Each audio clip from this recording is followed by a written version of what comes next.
Hey guys, imagine, if you will, the comforting quiet of your own space right now, the familiar scent of your pillow, the soft glow of your lamp. You are safe here in your own predictable world. But what if, hidden within a bustling modern city, there existed a place that defies all expectation? The smallest sovereign state on earth, yet guarding secrets profound enough to shape billions of lives. Its walls are ancient stone, thick with untold histories, and its air carries an almost palpable living silence.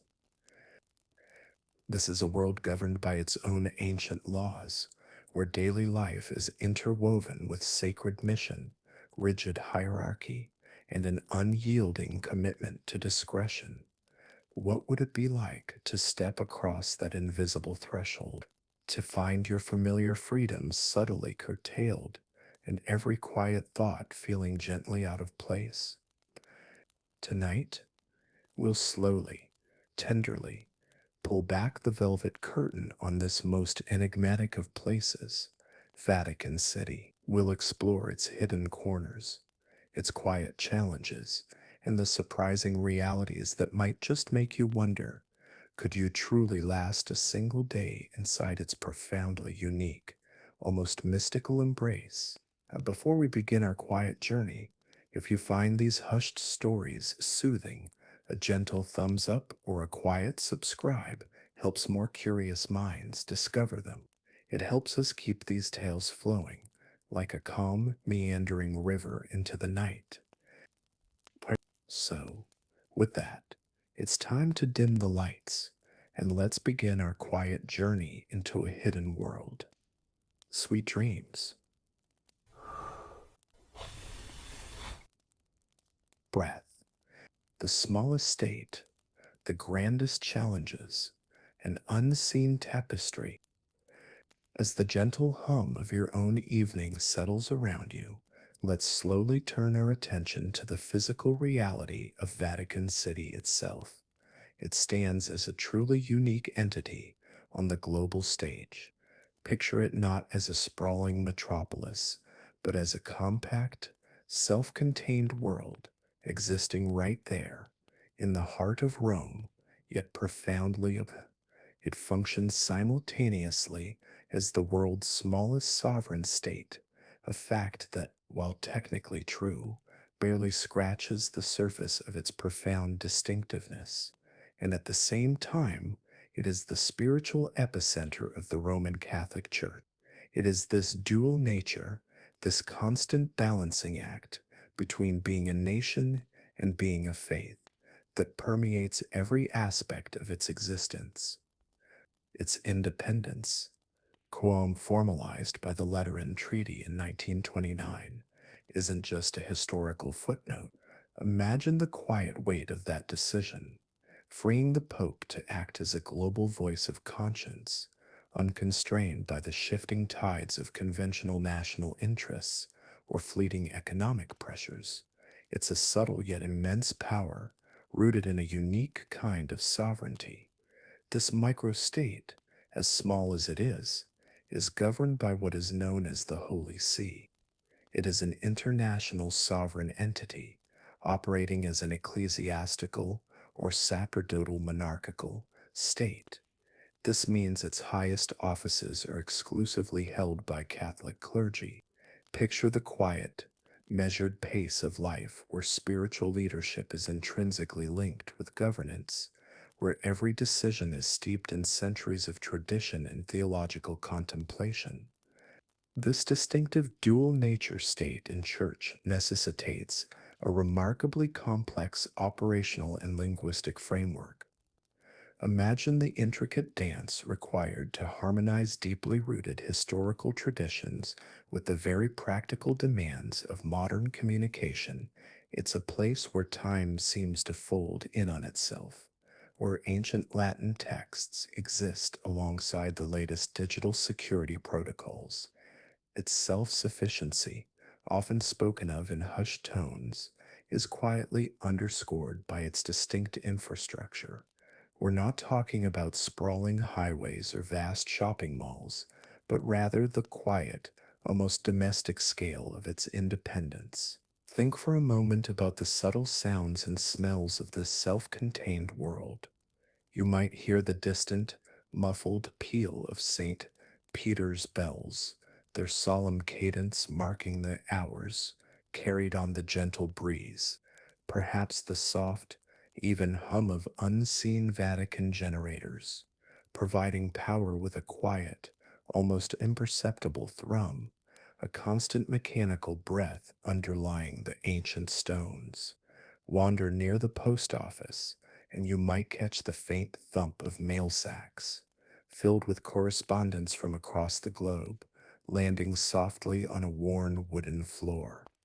Imagine the almost imperceptible rustle of crisp Vatican banknotes, handled with care, a reminder of its financial independence, or the quiet click of an older telephone dial in some administrative office, connecting past practices with present needs. And the smells.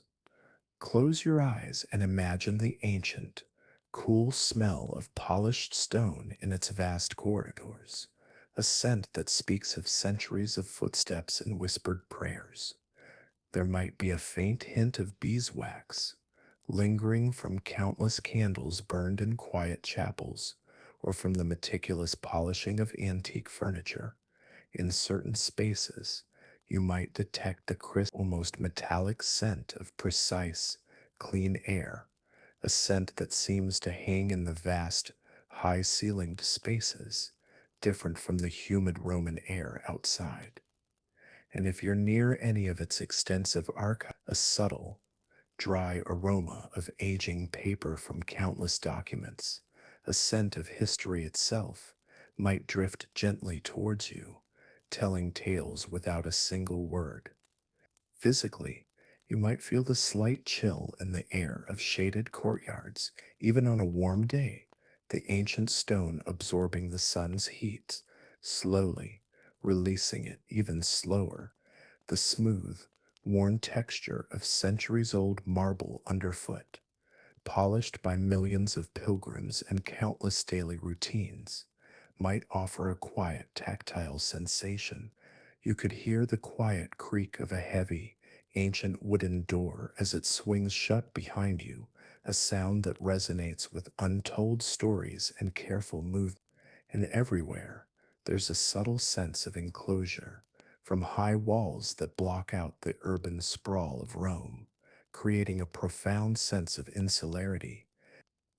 Visually, the Vatican is a study in meticulous detail. Picture the precise geometry of a Vatican garden, where every hedge is perfectly trimmed, every path carefully laid, reflecting an almost spiritual order. Observe the way sunlight falls in sharply defined rectangles through high, narrow windows, illuminating dust motes dancing in the air like tiny, silent stars. The muted, often earthy tones of ancient frescoes might catch your eye, their stories unfolding silently above. Even in an administrative office, the meticulous arrangement of objects on a desk, the careful stacking of papers, speaks volumes about the order and precision expected. And on certain mornings, imagine the fog clinging to the higher domes and spires, shrouding them in a beautiful, ethereal mystery, as if the very heavens are whispering secrets to the stone. Uh, For any individual not intimately acquainted with its customs, the very fabric of Vatican City, imbued with centuries of tradition, a rigid hierarchy, and a profound sense of sacred mission, presents formidable barriers. The query, why you wouldn't last a day inside the secret world of the Vatican, aptly captures the pervasive nature of these challenges. An outsider would swiftly encounter an environment where familiar freedoms are significantly curtailed, where strictures are paramount, and where deeply ingrained cultural and religious norms dictate nearly every facet of life and interaction. This isn't just about understanding rules, It's about intuitively feeling them in your bones. This report, as we gently explore it, will reveal why integration into this secret world is exceptionally difficult and, for many, simply unsustainable. And, but beyond the grand pronouncements and the ancient architecture lies the very real, very present challenge of its security, a fortress not just of stone, but of silence and rigorous routine. The unseen walls, security's gentle, stepping softly from the quiet paradox of Vatican City's dual nature, we now turn our attention to one of its most defining, yet often subtly experienced, aspects, its profound security. This isn't the loud, intrusive security of a bustling airport, but rather a sophisticated and multi-layered apparatus designed to protect a unique sovereign state and its spiritual leader. Imagine it as an almost invisible presence, a gentle, pervasive hum underlying the ancient quiet of the city. Primarily, this protection is embodied by two distinct forces that collaborate seamlessly: the Pontifical Swiss Guard and the Gendarmerie Corps. And first, let's consider the Pontifical Swiss Guard.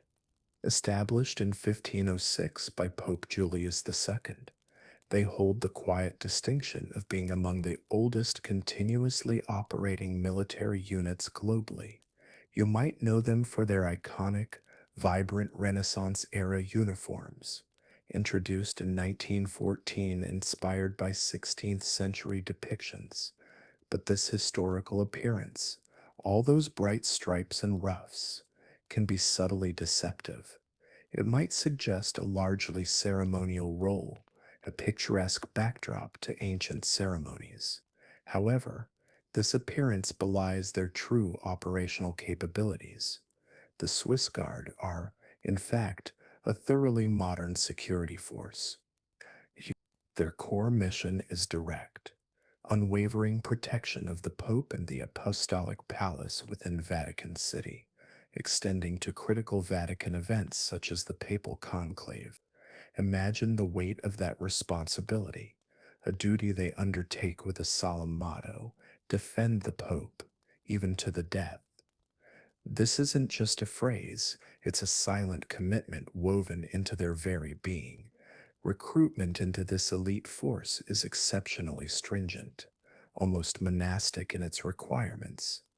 Candidates must be unmarried Swiss Catholic males, aged 19 to 30, at least 5 feet 5 inches tall, with prior basic training in the Swiss Armed Forces and a professional diploma or high school degree. Picture the quiet discipline, the meticulous selection process for such a dedicated group of individuals. The strategic evolution, particularly intensified after the 1981 assassination attempt on Pope John Paul, significantly strengthened their functional, non-ceremonial roles. This means that any casual observer might dangerously underestimate the Vatican's actual security capabilities. The Vatican skillfully blends its historical prestige with cutting-edge protective functions, making its fortress aspect far more formidable than a superficial glance might suggest. Listen closely, and you might almost hear the soft tap of a Swiss Guard's halberd on the polished stone floor as they stand vigil, a quiet, rhythmic sound echoing through vast, solemn spaces. Sometimes the distant, muffled thud of a heavy gate closing can be heard, signifying controlled access and egress, a gentle reminder of boundaries. The hushed, almost whispered radio communication between security personnel is barely discernible, a seamless flow of information that keeps the city-state secure without disrupting its tranquil atmosphere. You might also catch the subtle whir of a surveillance camera panning silently from a hidden corner, its mechanical eye sweeping over ancient frescoes and quiet courtyards, a constant, unobtrusive watch. The smell of a freshly pressed Swiss Guard uniform is clean, almost starched, a crisp aroma that speaks of discipline and meticulous care. A faint, lingering scent of old leather from their polished equipment might also be present, evoking centuries of tradition and dedicated service. These are subtle hints, almost subliminal, of the pervasive, quiet vigilance that exists within these walls. Complementing the Swiss Guard is the Gendarmerie Corps, responsible for the broader spectrum of security within Vatican City State. Their duties encompass public order, border control, traffic management. Imagine the very specific traffic of the Vatican, perhaps quiet service vehicles or papal motorcades, and criminal investigation. The gendarmerie plays a vital role in maintaining public order during papal audiences, meetings, and ceremonies, coordinating closely with local Italian police authorities when the Pope travels outside Vatican territory. And the Corps includes specialized units, such as the Rapid Intervention Group GIR,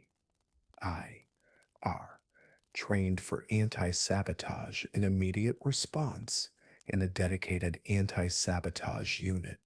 Their operations are continuous, running 24 hours a day, 365 days a year. They leverage advanced technology for real time surveillance analysis and emergency response. Imagine the silent data flowing across screens, the quiet precision of their digital vigilance, operating far beneath the calm surface of Vatican life. They meticulously control key access points into the Vatican, including Porta Sant'Anna, Paul VI Hall, and the Arch of Bells, where they quietly check documents and issue visitor passes. Gendarmerie Corps' 24/7 operations, coupled with real-time surveillance and specialized rapid intervention and anti-sabotage units, demonstrate a security posture that is not merely reactive but actively preventative, engaging in information analysis and sharing. This dynamic and comprehensive approach makes unauthorized access or covert operations exceptionally difficult, reinforcing the notion of an unyielding fortress and demanding constant vigilance from anyone within its confines. Imagine the gentle clink of keys on a gendarme's belt as they walk a quiet patrol route, a sound that might be mistaken for the rustle of robes but signifies a different kind of or the very specific, almost mechanical click of a security turnstile admitting authorized personnel, a precise sound marking the boundary between worlds. Near modern security checkpoints, you might detect a crisp, slightly antiseptic smell in the air, a clean scent that contrasts with the ancient stones surrounding it, indicating modern cleanliness and diligence. A subtle metallic tang might also linger in the air from electronic devices and hidden wiring, the unseen sinews of its security net. And if you were to observe closely, you might even catch a fleeting hint of shoe polish, a detail speaking to the meticulous presentation of even the most functional aspects of Vatican life. The Vatican's overall security measures, particularly those implemented for events like the Papal Conclave, are recognized as a gold standard for organizations managing sensitive decisions. This involves a sophisticated integration of technological, legal, and physical precautions. During conclaves, for instance, cardinal electors and support staff are carefully sequestered. Their cell phones are confiscated and mobile signals are deactivated. Imagine the quiet loss of connectivity, the gentle severing from the outside world. Military grade jammers are deployed around the Sistine Chapel, creating an almost palpable zone of digital silence, complemented by physical checkpoints, metal detectors, and anti drone systems. To further enhance secrecy, Specialists quietly sweep the Sistine Chapel for any surveillance devices. Cardinals are provided with analog devices instead of smartphones, a subtle return to simpler, less traceable forms of communication. An opaque privacy film is applied to windows, gently obscuring the view from curious eyes outside. The Gendarmerie and Swiss Guard engage in extensive coordination, especially for high profile events involving intelligence apparatus and collaboration between public and private security sectors. Consider the physical sensations of this environment. You might feel the cool, smooth touch of a metal detector archway as you pass through a checkpoint, a fleeting impersonal touch. Perhaps the soft, barely perceptible pressure of a hand on your arm, gently guiding you in the correct direction, a quiet gesture of control. There could be an almost imperceptible air current from a ventilation system in a secure corridor, a subtle breath of modernity in ancient surroundings. Imagine the feeling of being seen without direct eye contact, a pervasive sense of observation, quiet but constant. After hours of walking these vast spaces, you might experience a subtle ache in your feet from constant walking on hard, unyielding surfaces, a quiet reminder of the scale of the place, and the crisp, cool texture of a visitor pass, signifying your temporary and limited access. Visually, the rhythmic, almost hypnotic pattern of a guard's patrol route might catch your eye, a silent dance of duty. The precise alignment of objects at a checkpoint, every item in its place, speaks to meticulous order.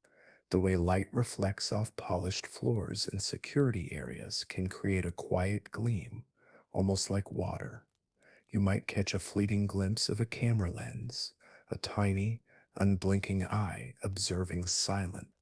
Observe the quiet, focused intensity in a guard's eyes, a silent communication of vigilance.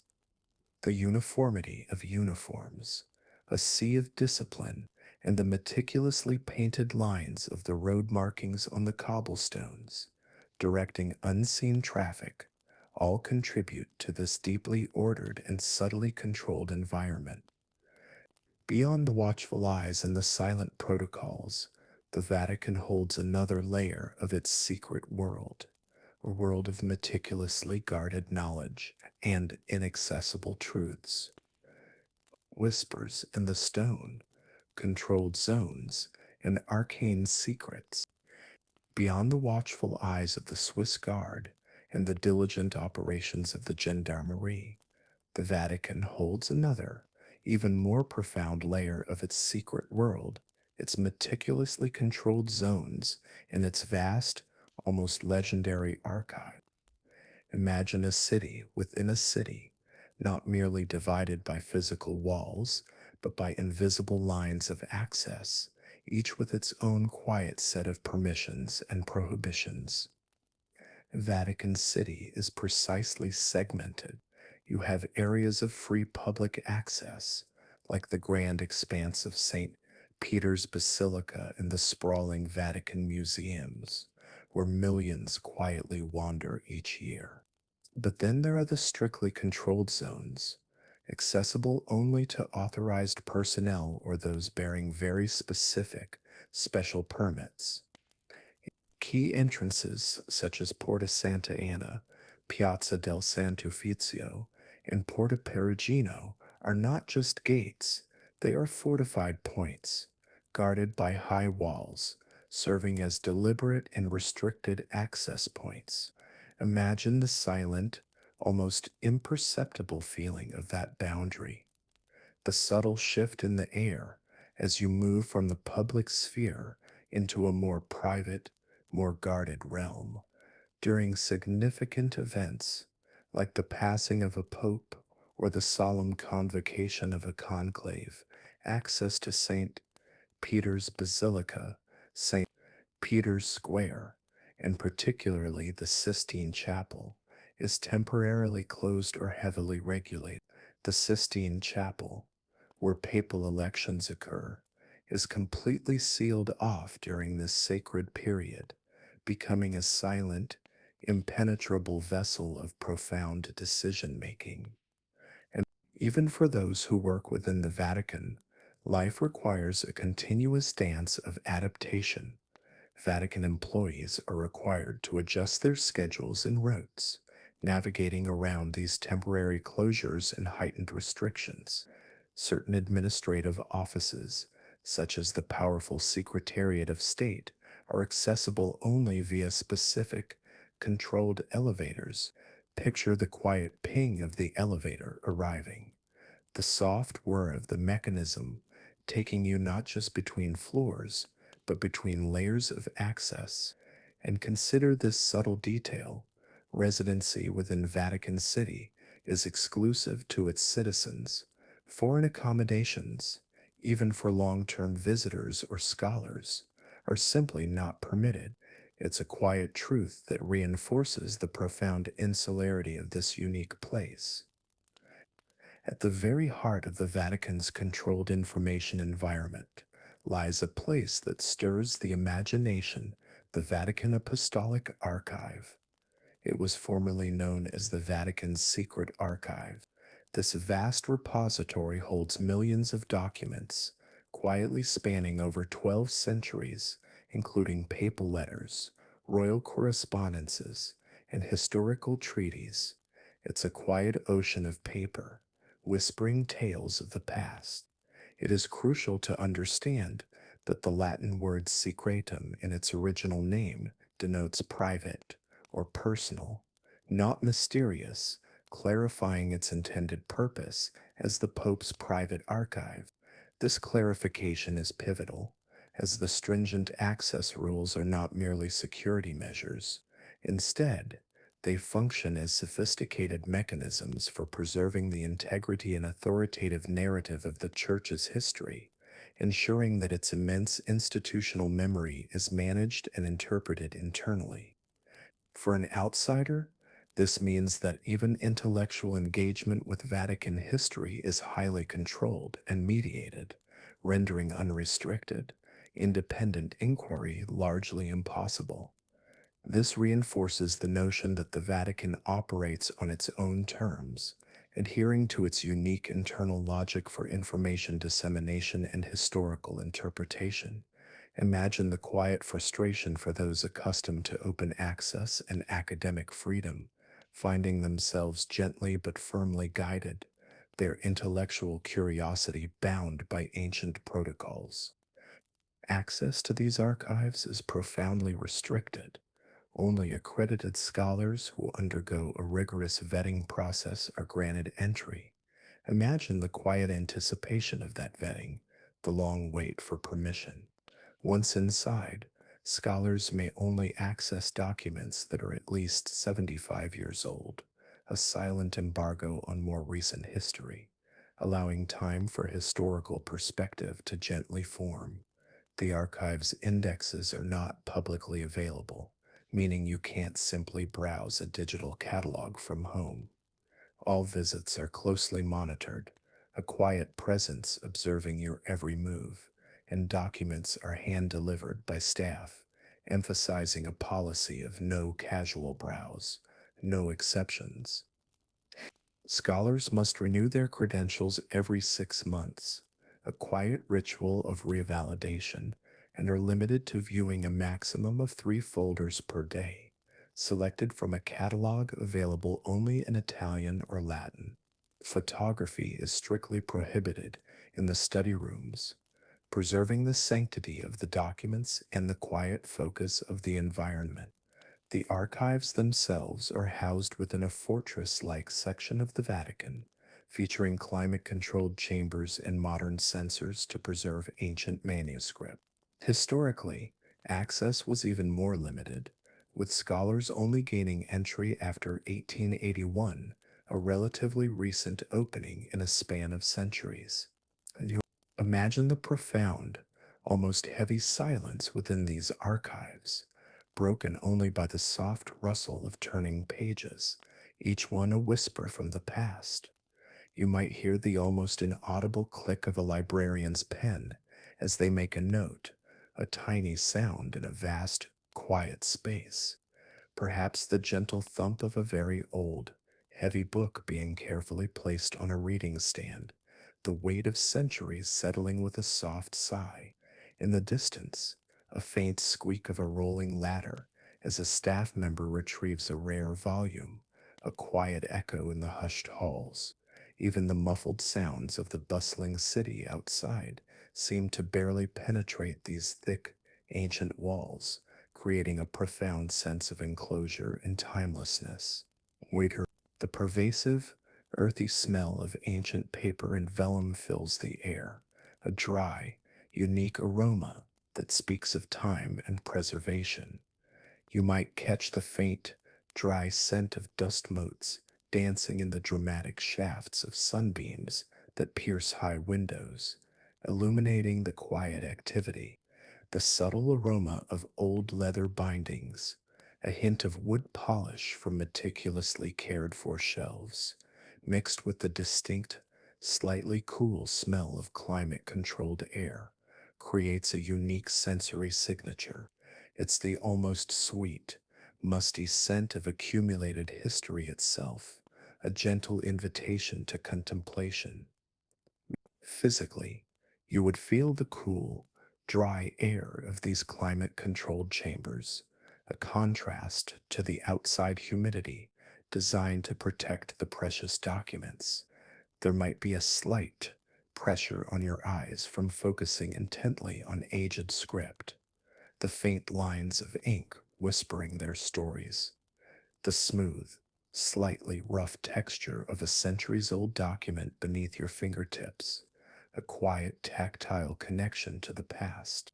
You might feel the subtle vibration of a distant administrative elevator, a modern intrusion into this ancient quiet, and the feeling of immense weight overhead from countless shelves of a literal and figurative burden of knowledge might settle gently upon you, along with the mild chill of a rarely used hallway, a whisper of unseen spaces. Visually, dramatic shafts of dust filled light pierce high windows, illuminating the motes dancing like tiny, silent stars, creating an almost sacred atmosphere. The seemingly endless rows of uniformly bound volumes stretch into the quiet distance, a silent army of knowledge. The intricate patterns of vaulted ceilings high above hint at the craftsmanship of forgotten eras. You'd observe the quiet, focused intensity of scholars bent over texts, their heads bowed in silent communion with the past. Watch how shadows lengthen and deepen in the vast, quiet spaces as the day gently progresses, adding to the sense of mystery, and the intricate details of ancient maps or illustrations, slowly revealing themselves, can draw you into their silent stories. The extreme measures taken during a conclave, including cell phone confiscation, signal jamming, sealing off entire areas, applying opaque window films, and enforcing a strict oath of secrecy, are not solely for security. They are explicitly designed to prevent external influence and leak. This unparalleled level of control, applied to the Church's most critical decision making process, vividly demonstrates the profound cultural value placed on absolute confidentiality and internal autonomy within the Vatican. The conclave serves as a powerful illustration of the Vatican's core operational philosophy. Its most vital functions must be insulated from external pressures, scrutiny, and the intrusions of the modern world. For anyone operating within the Vatican, this signifies an environment where enforced secrecy and isolation are not temporary inconveniences, but fundamental principles, making it profoundly challenging and unfamiliar for an outsider to adapt. Even as these physical walls guard the Vatican's past, another, more invisible battleground exists: the digital realm, where ancient traditions clash with modern threats. The digital veil, silent battles in the wires. Even as the Vatican's ancient stones and rigorous physical security measures guard its secrets and its solemn mission, another, more invisible battleground exists. This is the subtle, unseen realm of the digital world, where ancient traditions sometimes find themselves clashing with surprisingly modern threats. It presents a quiet paradox. Despite its formidable physical defenses, the Vatican faces surprisingly acute cybersecurity challenges. Just imagine the silence of a server room, somewhere within the Vatican's intricate network of buildings. You might hear the almost imperceptible whir of server fans, a constant, low drone in a distant, unseen space, tirelessly processing information. This starkly contrasts with the robust Swiss Guard patrols outside. The International Telecommunication Union, ETU, in its 2024 Global Cybersecurity Index, assessed the Vatican's overall cybersecurity posture as being in Tier 5, the lowest performance group, scoring 0 out of 20 points on technical cybersecurity measures. This striking contrast highlights a significant institutional paradox. While traditional physical defenses are robust and continuously updated, digital defenses appear critically weak despite the Vatican being a consistent target for sophisticated state sponsored cyber attacks. After the reliance on external contractors without independent verification and the necessity of volunteer assistance subtly underscore a profound gap in internal expertise and strategic digital planning. For an outsider, especially one with a modern understanding of digital security, the Vatican's cybersecurity vulnerabilities would be alarming and potentially frustrating. This quiet disconnect between its physical and digital security postures suggests an institutional struggle to fully adapt to the complexities of the digital age, which could lead to significant operational disruptions, breaches of highly sensitive information, or even compromise of its diplomatic and spiritual influence. This vulnerability translates into constant, unseen attacks. There has been a documented 150% rise in incidents over the last 12 months, placing the threat level at orange, indicating a high risk to core infrastructure. Common attack vectors include quiet phishing attempts, targeting Cardinal's online accounts, insidious distributed denial of service DDoS attacks designed to overwhelm and take websites offline with a silent flood of data and the discreet detection of malicious Wi Fi transmitters within and near Vatican City, intended to steal credentials or gain system access. And notable incidents include a Chinese state sponsored hacker group known as Red Delta, reportedly breaching Vatican mail servers in July 2020 during sensitive negotiations regarding bishop selection. More recently, the Vatican's website quietly went dark in 2022 following Pope Francis's criticism of Russia's invasion of Ukraine. Beyond external threats, the Vatican has also faced internal challenges, with whistleblowers leaking private documents exposing financial corruption and power struggles in 2012 and the documented Chinese state sponsored attacks during sensitive bishop selection negotiations and the Vatican website outage following papal criticism of Russia gently revealed that cyber attacks against the Holy See are not merely criminal acts, but often carry significant geopolitical motivations. The Vatican's unique moral authority and diplomatic influence make it a strategic target for state actors seeking intelligence, leverage, or to quietly disrupt its global standing. The secret world of the Vatican now extends into the unseen digital realm, where its influence, internal processes, and sensitive communications are subject to constant external interference and espionage. For anyone operating within the Vatican, this implies an added, critical layer of digital vigilance and a quiet understanding that even seemingly mundane digital interactions could have far reaching geopolitical ramifications, making the environment even more complex and demanding. Recognizing these quiet threats, Pope Francis appointed Gianluca Gozzi Broccoletti, a cybersecurity expert, as the Director of Security and Civil Protection Services in 2019. During conclaves, physical and electronic security measures are intensified. Specialists quietly sweep for bugs, install frequency jammers, producing an almost silent buzz that cuts off all signals. Cardinals are instructed to use analog devices, a subtle return to simpler, less vulnerable communication methods.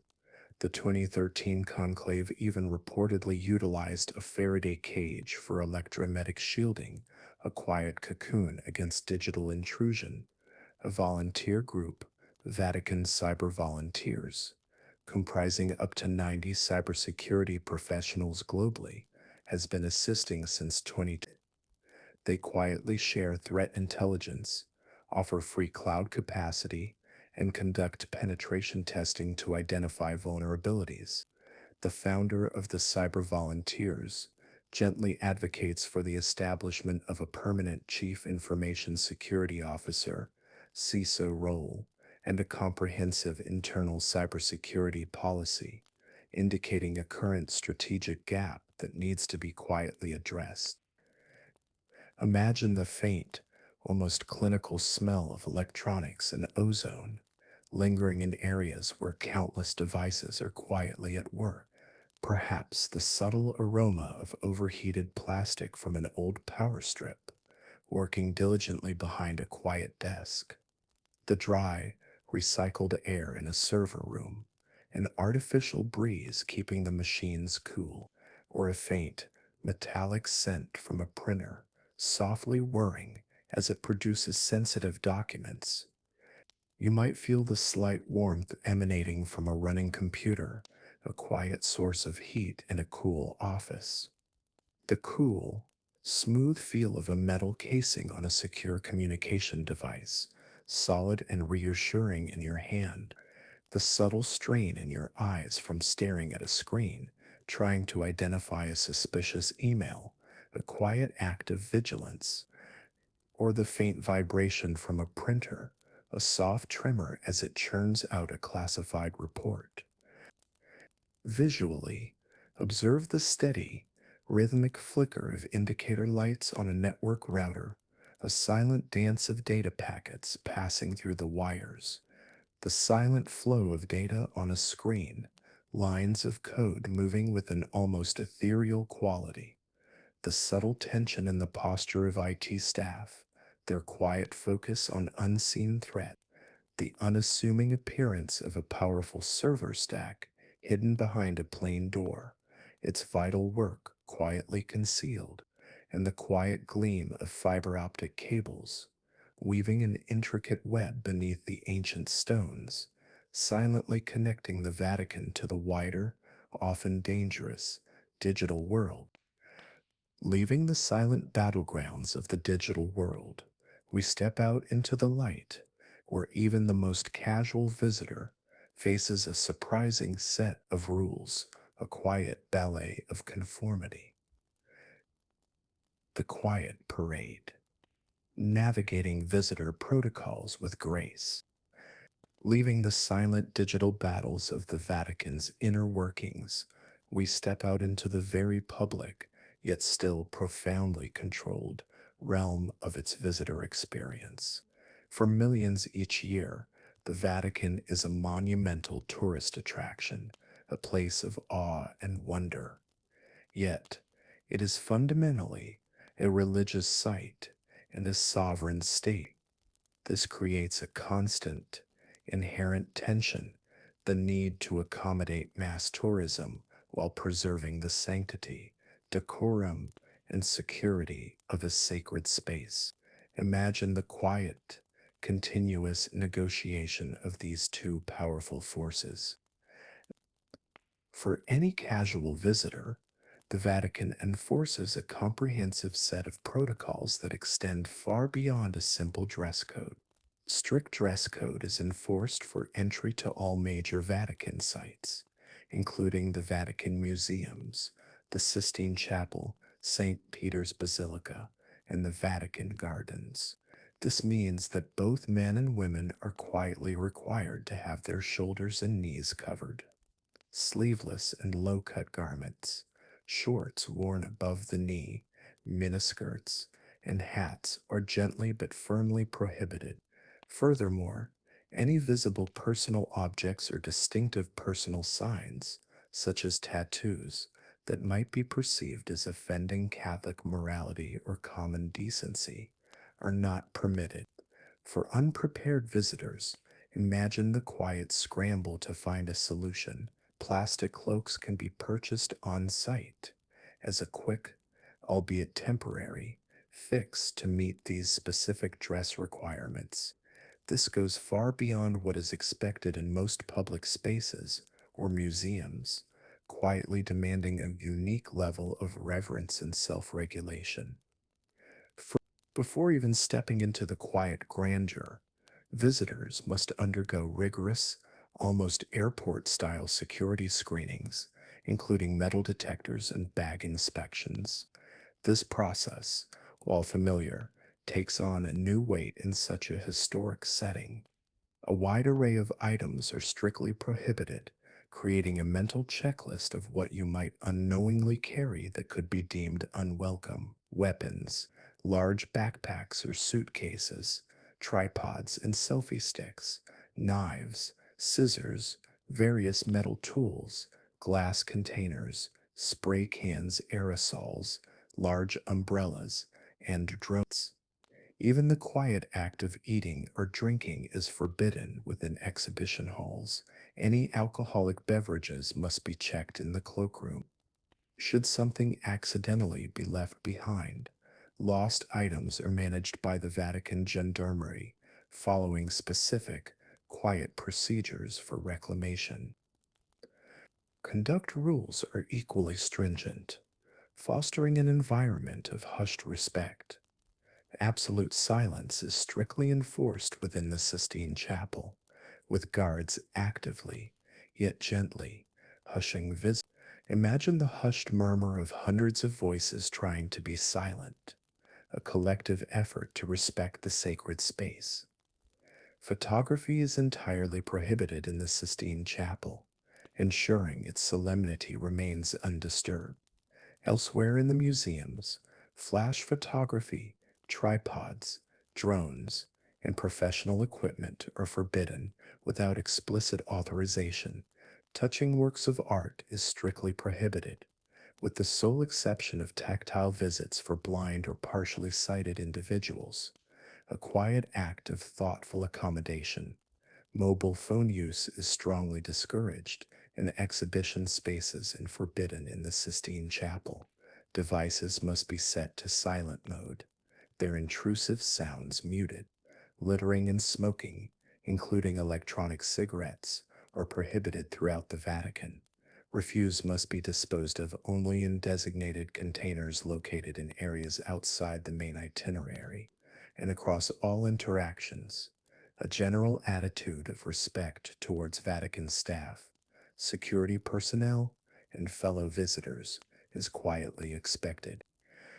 Listen for the gentle rustle of fabric as someone adjusts their cloak, a soft whisper of compliance. Hear the muffled thump of a bag being placed onto a security conveyor belt, a mundane sound amplified by the quiet anticipation. There's the soft beep of a metal detector, a brief moment of gentle intrusion as you pass through. In the Sistine Chapel, the persistent Gentle shush from a guard echoes softly, a constant reminder to maintain the quiet reverence. You might discern the hushed murmur of hundreds of voices, all striving to be silent, a unique, collective sonic texture, or the quiet click of a camera lens being capped, a small act of obedience. In a distant courtyard, perhaps the faint drip of water from a fountain, a solitary, soothing sound in the quiet air. So the faint, slightly sweet scent of old stone permeates the air, a timeless aroma. Inside the basilica, you might notice the crisp smell of clean, cool air, a refreshing contrast. There's a subtle hint of beeswax from polished floors, a gentle, warm scent that speaks of diligent care. In public restrooms, the clean scent of disinfectant is quietly present, a modern cleanliness amidst ancient grandeur, and subtly mingling with the crisps, fresh air wafting from the Vatican gardens nearby is the lingering aroma of thousands of people, a gentle, transient human presence. Physically, feel the cool, smooth touch of polished marble underfoot, worn smooth by centuries of footsteps, the slightly rough texture of ancient stone walls, a silent testament to time. Experience the gentle jostle of a crowd moving slowly forward, a quiet, almost choreographed. You might feel the subtle irritation of a too tight plastic cloak, a minor discomfort in the pursuit of compliance. There's a quiet strain in your neck from looking up at the vast, inspiring ceilings, your gaze drawn ever upwards. And in shaded areas, an almost imperceptible dampness in the air, a cool touch on your skin. Your visually, observe the endless queue of people slowly shuffling forward, a quiet procession. The precise lines of the Swiss Guard uniforms stand out, a vibrant testament to discipline. Witness the way sunlight filters through stained glass windows, painting the polished floor with muted, shifting colors, a silent, ephemeral art display. The intricate details of a carved statue, patiently awaiting your gaze, revealing silent stories. The disciplined movements of security personnel, almost imperceptible, ensuring order, and the subtle glow of dim lighting on ancient mosaics, bringing their tiny fragments to life in a quiet, subdued illumination. Beyond the rules for visitors, for those who truly live and breathe the Vatican's air, an even more intricate dance unfolds, a quiet adherence to hierarchy and an unspoken code of conduct. Enact the unspoken language, hierarchy, and the daily dance of deference. Leaving the quiet, meticulously ordered world of visitor protocols, we now delve deeper into the intricate, living fabric of Vatican life itself. For those who truly live and breathe the Vatican's ancient air, an even more profound and subtle dance unfolds, a quiet adherence to a deeply ingrained hierarchy and an unspoken code of conduct that permeates every moment of every day.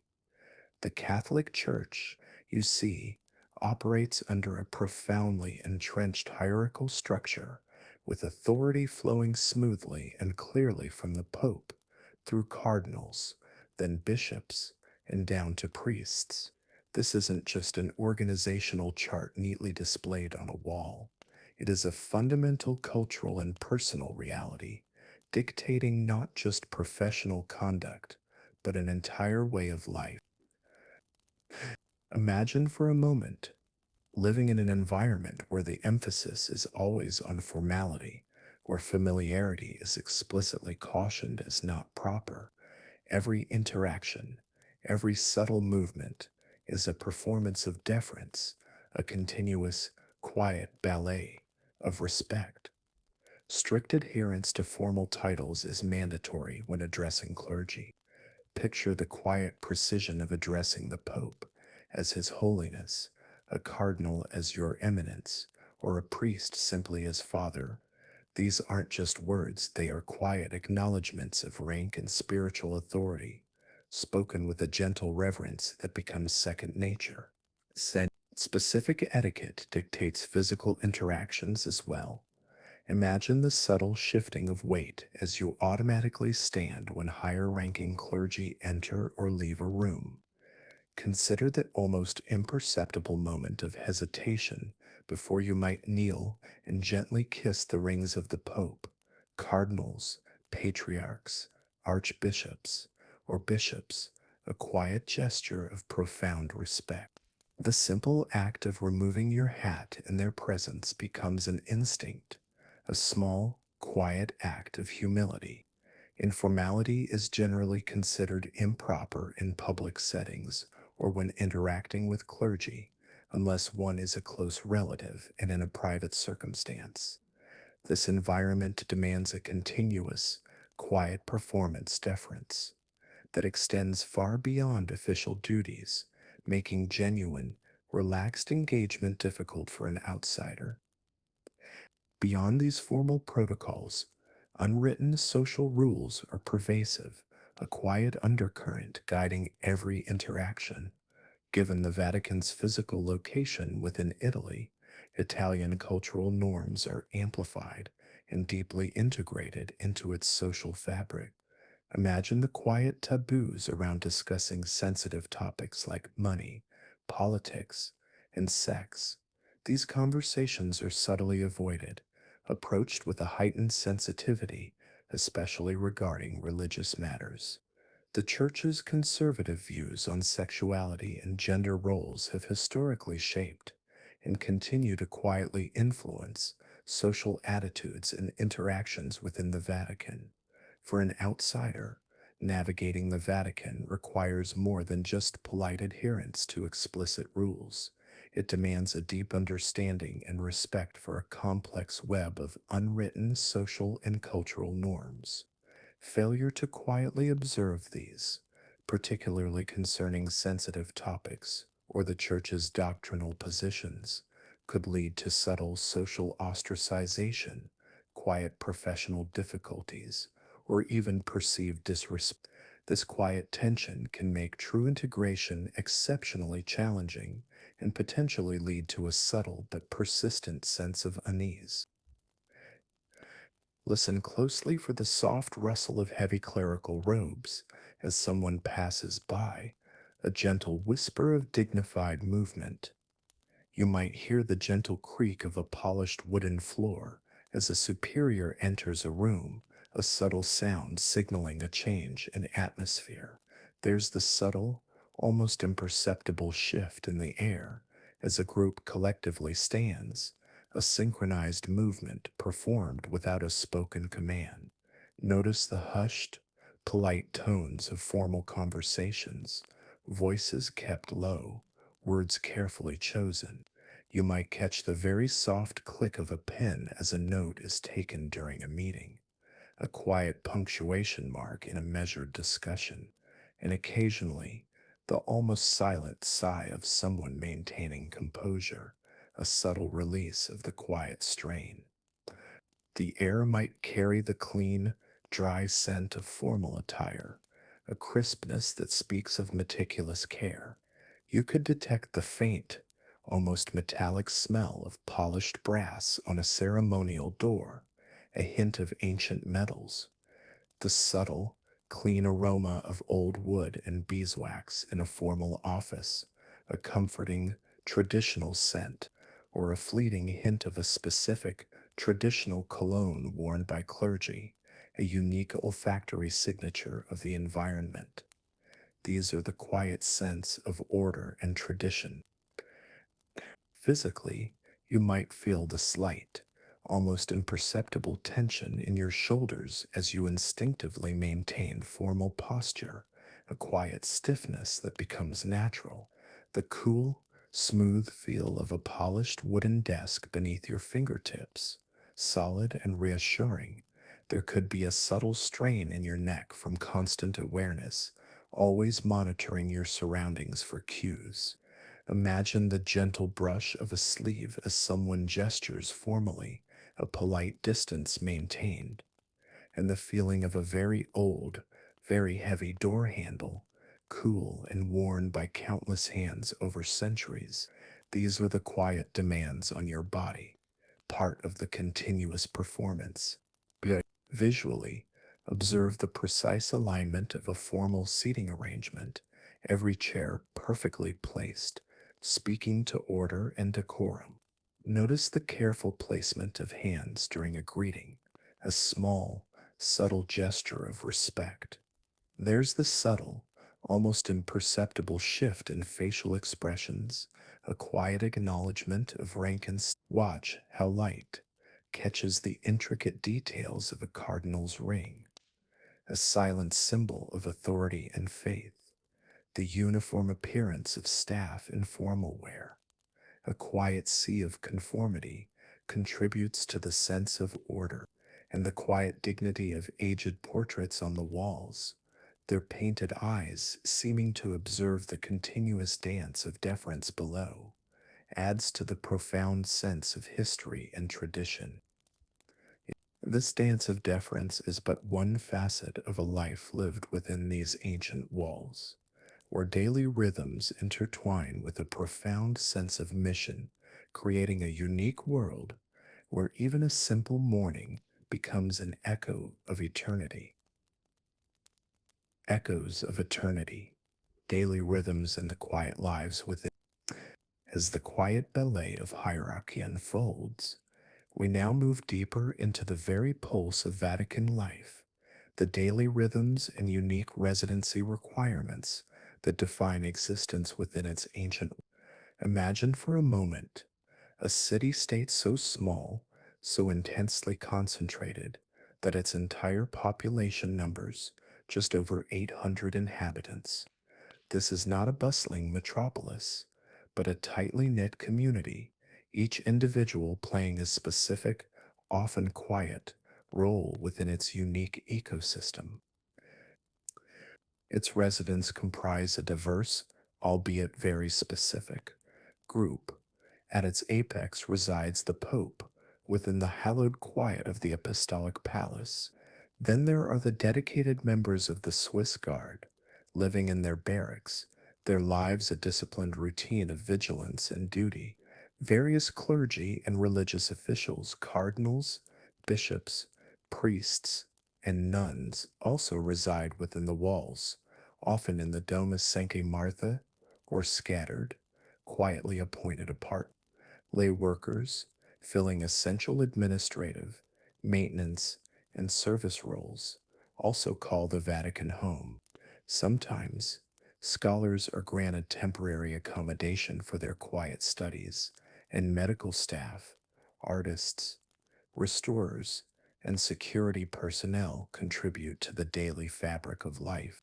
In some unique cases, even the families of certain residents are part of this small, exclusive community. Yet, a significant portion of the lay workers, those who keep the daily machinery running, commute quietly each day from Rome or nearby Italian cities. The convergence of stringent residency requirements, requiring not just Catholic faith, but a very specific special relationship with the Holy See, and a mandatory living and working within the walls, paints a picture of Vatican life as far more than just a job or a place of residence. It's a comprehensive lifestyle, deeply dictated by religious adherence and institutional values, akin to what one might call a total institution, where all facets of an individual's existence are gently integrated and controlled by the organization's ethos. For an outsider, imagine how exceptionally difficult, if not impossible, it would be to live or work within the Vatican without a profound, genuine, and constant commitment to Catholicism and its principles. The blurring of lines between professional, personal, and spiritual life would create a continuous, quiet source of friction and discomfort for anyone not fully immersed in or genuinely committed to this unique ethos. It would quietly lead to rapid burnout or a deep sense of alienation. Professional qualifications for lay positions generally mirror those required in the civil sphere, reflecting a quiet professionalism.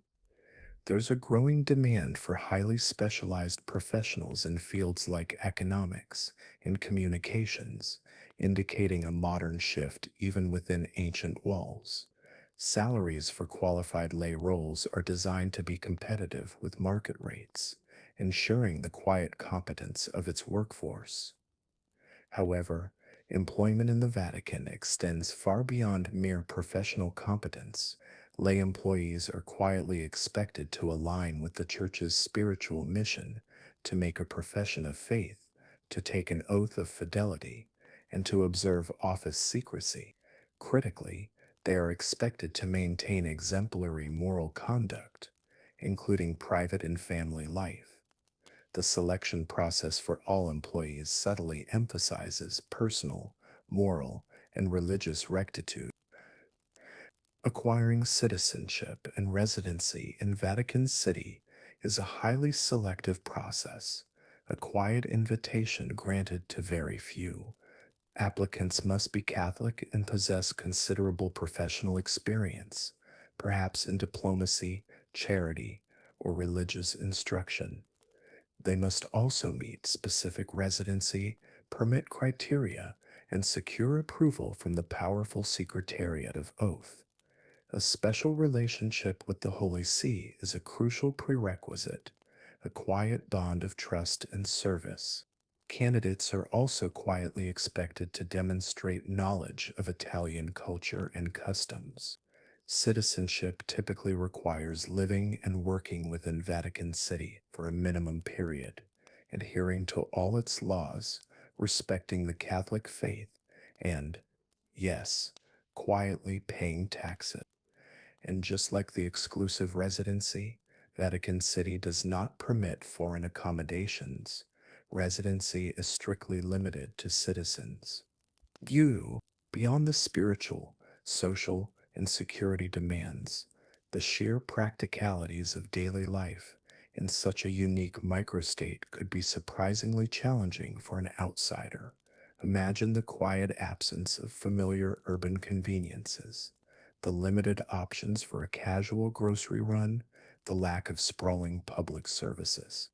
There's a constant, almost imperceptible awareness of being in a highly controlled, self sufficient, yet externally reliant environment. This might contribute to a subtle but persistent psychological burden, a quiet sense of constraint, making a prolonged stay difficult for those accustomed to the broader freedoms and infrastructure of a typical modern society. Consider the Pope's meticulous daily routine, a rhythm of profound discipline. It begins remarkably early, around 4:45 to 5:30 a.m., with private prayer, followed by mass, a solitary breakfast often taken while quietly reviewing Italian newspapers. Then, the full day of administrative duties, audiences, and reviewing church documents begins promptly at 8 a.m. During a conclave, the cardinals follow an even stricter rhythm, hours of quiet prayer, formal voting sessions conducted in solemn ceremonial attire, communal meals, and informal discussions, all under the cloak of tight security protocols. It's a life governed by precision, devotion, and an unwavering schedule. Imagine the distant, muffled sound of a clock striking an hour, its chime resonating through ancient courtyards, marking time in a place where centuries feel present. Hear the soft, even thump of a guard walking a quiet beat in the early hours, a gentle reassurance of constant vigilance. The gentle clink of a teacup on a saucer during a quiet, solitary breakfast, a small sound in a large, quiet room. The almost imperceptible rustle of papers as someone reviews documents in a silent office, the quiet work of governance. In the profound quiet of an old building, you might even discern the very faint, rhythmic drip of a leaky faucet somewhere, a subtle, persistent sound that almost goes, or the hushed chatter of colleagues during a brief, quiet break, voices kept low in respect for the sacred atmosphere. Where the faint, dry scent of old stone mixed with morning air permeates the environment, a unique, ancient aroma. You might catch the subtle aroma of old coffee brewing in a small, shared kitchenette, a mundane comfort in a disciplined world. The clean, crisp smell of laundered linens in the barracks of the Swiss Guard, a scent of order and fresh living, the quiet, almost medicinal scent of ancient wood polish from centuries old furniture, carefully maintained, and sometimes the faint, sweet smell of a garden wafting in through an open window, a gentle breath of nature amidst the stone. Physically, you would feel the cool, smooth touch of ancient stone floors underfoot early in the morning, a chill that awakens the senses. The slight chill in the air of a long corridor, a constant reminder of the building's age. The gentle warmth of a ray of sunlight filtering into an office, a small comfort in a disciplined day. You might experience the subtle fatigue from a long day of disciplined work, the quiet exhaustion that comes from constant adherence to protocol, and the profound feeling of quiet solitude in a vast, historically rich space, a sense of being both alone and utterly surrounded by history.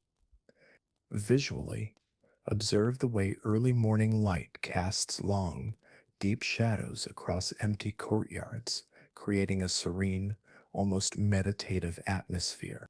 See the meticulous arrangement of a simple breakfast table, every item precisely placed. Witness the quiet dignity of a clergy member at prayer, a silent act of devotion. The subtle signs of daily wear on ancient doorways, worn smooth by countless hands, whispering stories of lives lived. The methodical progression of tasks, each action performed with quiet purpose, a living testament to order, and the faint glow of a desk lamp late into the evening, illuminating quiet work, a small island of light in the vast, sleeping city state. And within this carefully orchestrated daily rhythm, even the very words spoken carry a weight, revealing a profound barrier for any outsider, the gentle, yet formidable, challenge of language. Speaking in ancient tongues, the gentle barrier of language. And within this carefully orchestrated daily rhythm, where every movement is measured and every detail significant, even the very words spoken carry a distinct weight, revealing a profound yet gentle barrier for any outsider, the subtle, formidable challenge of language. Vatican City officially recognizes two primary languages, Latin and Italian.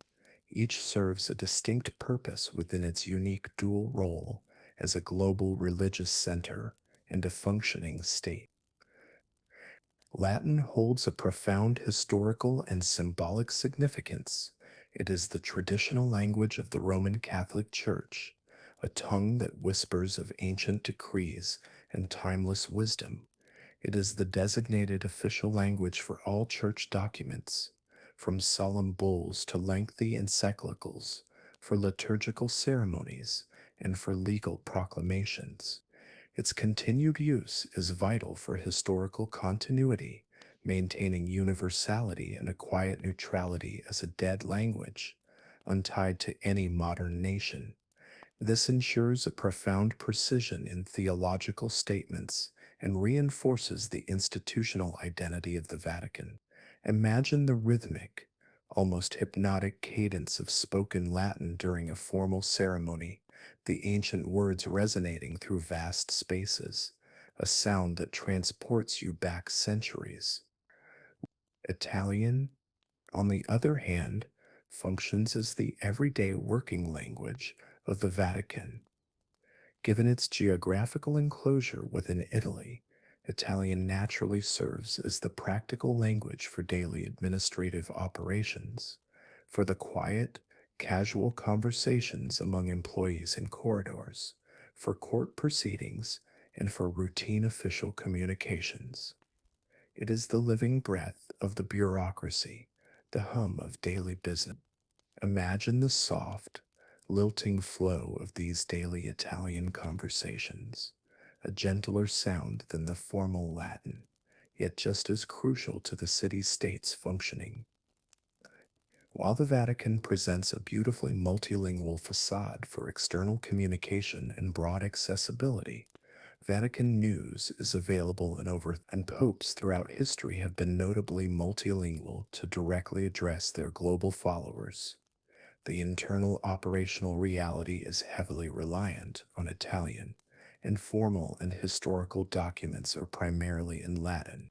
Scholars accessing the Vatican Apostolic Archive, for instance, must quietly navigate catalogs presented solely in Italian or Latin, even within the solemn privacy of a conclave. Despite the presence of interpreters, direct engagement and the ability to subtly influence discussions would be significantly enhanced by a strong command of both Italian and Latin.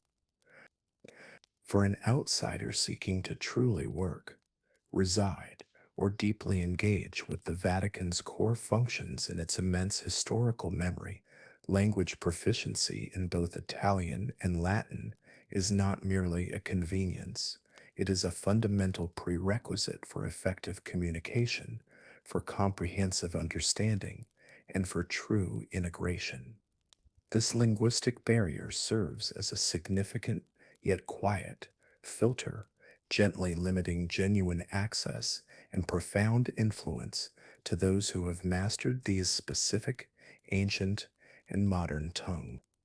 It reinforces the secret nature of its internal workings, allowing only those who speak its languages to truly comprehend its silent whisper. Imagine the subtle rustle of pages in a bilingual dictionary as you quietly seek to bridge the gap between your world and this one. You might hear the gentle hum of an interpreter's voice in a headset during a formal address, a soft, almost ethereal sound that transforms distant words into understanding. There's the quiet murmur of a foreign language that you almost, but not quite, understand, a constant, gentle reminder of what remains just beyond your grasp, or the barely audible sigh of someone trying to translate a complex phrase, the quiet effort of linguistic navigation. In the dry, academic smell of aged paper might fill the air in a study room, a scent of quiet light, perhaps the clean scent of a newly printed document, fresh and crisp, a subtle hint of fresh ink lingering in the quiet space, or the faint, almost sweet aroma of old books, their knowledge gently inviting you closer.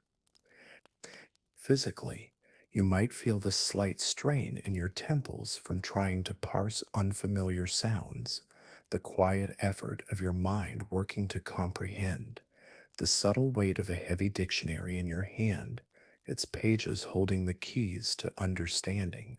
You might experience the feeling of a word lingering on your tongue, unspoken, as you search for the correct phrasing, and the smooth feel of a pen writing a note in a new language, a quiet act of learning and adaptation. Visually, observe the elegant, precise script of Latin text, each character a testament to centuries of intellectual tradition. Witness the animated gestures accompanying daily Italian conversation, a vibrant, unspoken language augmenting the words. See the focused expression of someone listening intently to a translator, their eyes conveying a quiet determination to understand, and the quiet gleam of a foreign language textbook under a dim light, its pages holding the promise of deeper connection to this unique world. And within this carefully orchestrated daily rhythm, even the very words spoken carry a weight, revealing a profound barrier for any outsider, the gentle, yet formidable, challenge of language. And beyond the words themselves, an even deeper, more profound layer of the Vatican's secret world is woven into its very fabric, the pervasive culture of oaths, silence, and the solemn weight of unspoken secrets. The unseen bonds, oaths, secrecy, and quiet trust.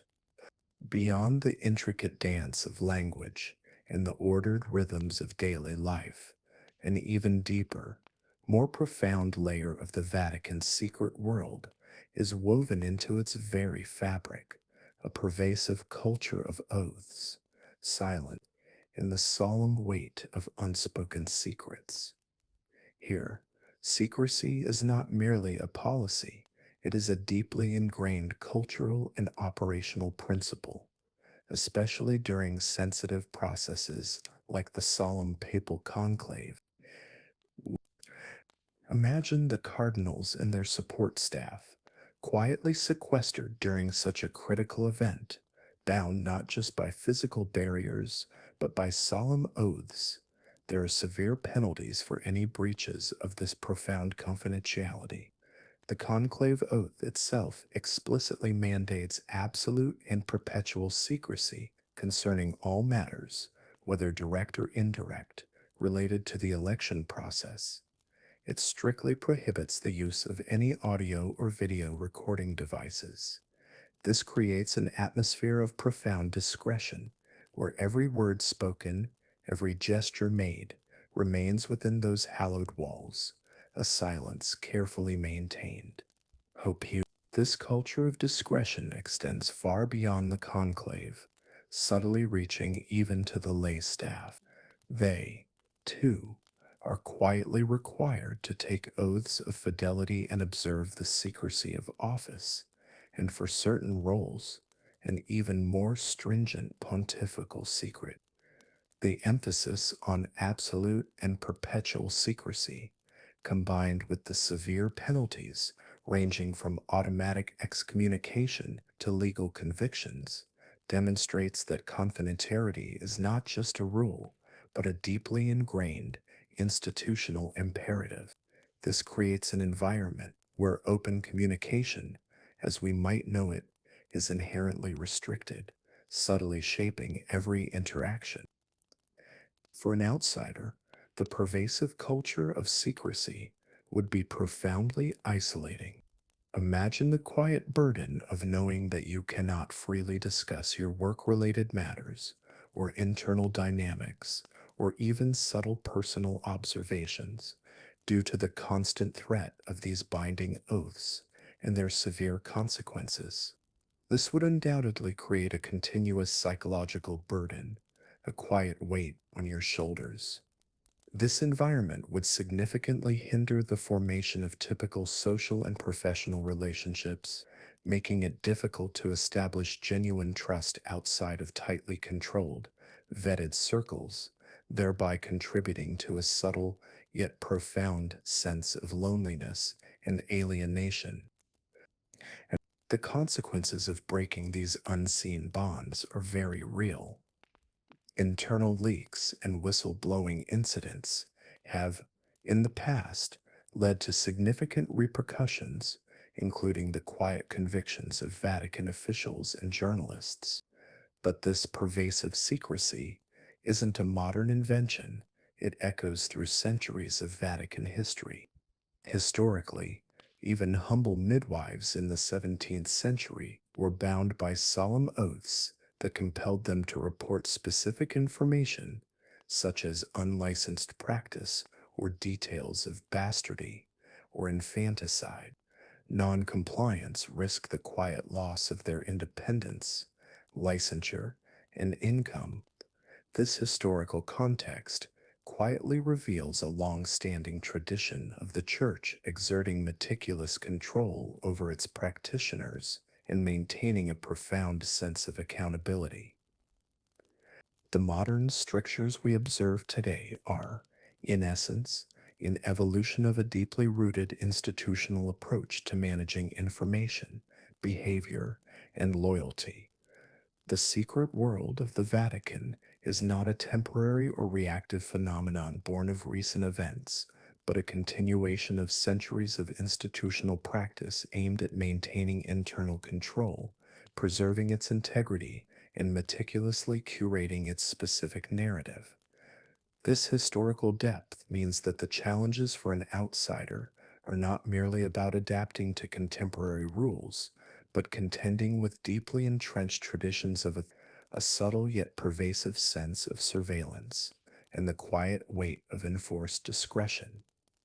This quiet reality makes genuine integration a formidable, perhaps even impossible, task.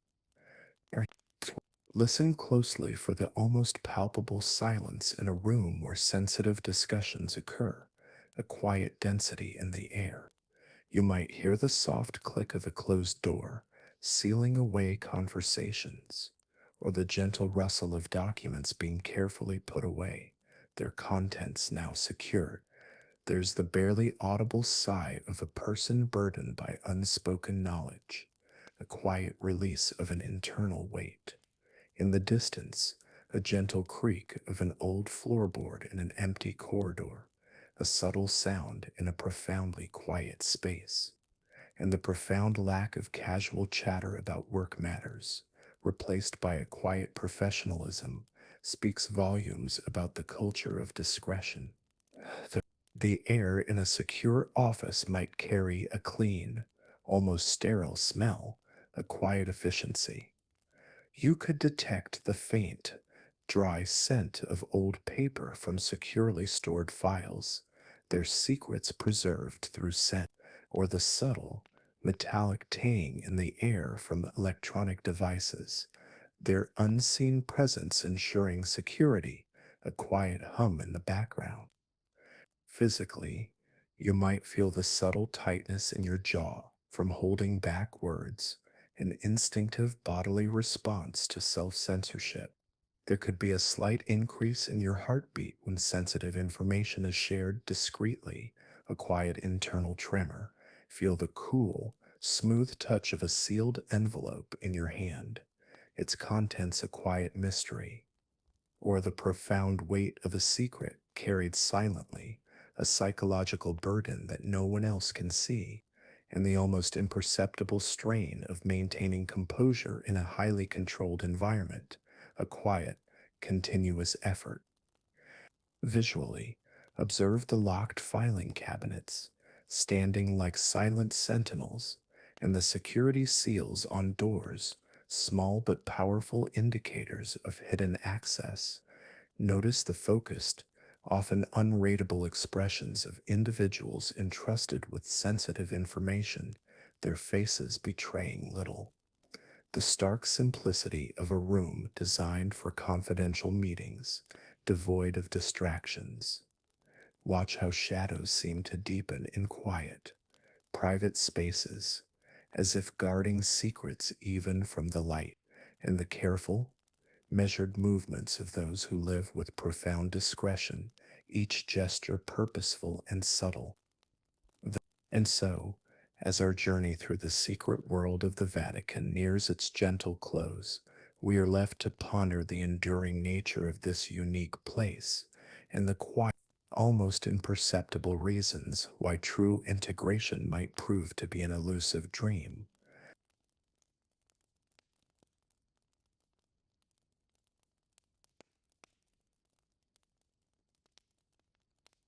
Conclusion, a gentle farewell to the city of whispers. And just like that, we have gently journeyed through a day, or perhaps merely a glimpse of a day, in the unique and secret world of the Vatican. It's a place far more than a mere state. It is a living, breathing entity where tradition, faith, and governance are inextricably intertwined. creating an atmosphere unlike any other on Earth. It was, the secret world is not an arbitrary construct, born of fleeting whims. Instead, it is a meticulously maintained system, carefully nurtured over centuries for its self preservation and the profound demands of its global spiritual mission. We've seen the fascinating paradox it embodies, a seamless blend of ancient traditions, symbolized by the vibrant Renaissance era uniforms of the Swiss Guard and the enduring use of Latin as a living language, with cutting edge modern security measures like signal jammers, sophisticated cybersecurity efforts.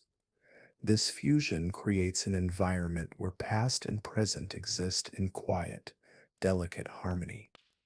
And for an outsider, enduring even a single day inside this extraordinary place would indeed be a profound test of one's adaptability, patience, and capacity for conformity.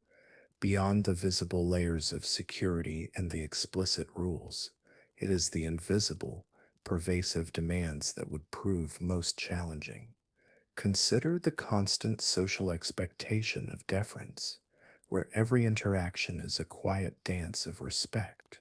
Remember the unspoken cultural norms, those subtle taboos around sensitive topics, requiring continuous self monitoring.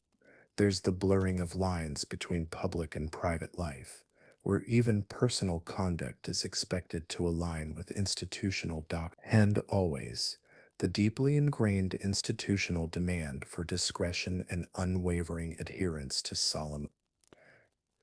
The cool, dry air of its ancient archives might linger in your memory, carrying the faint, earthy scent of aging paper, a quiet breath from centuries past. You might recall the subtle hum of surveillance cameras, or the soft tap of a Swiss guard's halberd on polished stone, sounds that remind you of its ever present, gentle vigilance, or the faint drip of water from a distant fountain, a steady rhythm in the quiet courtyards. The Vatican remains, in essence, a world apart. Its enigmatic nature and enduring influence are meticulously preserved by its unique blend of spiritual authority, stringent security, and centuries of deeply ingrained traditions.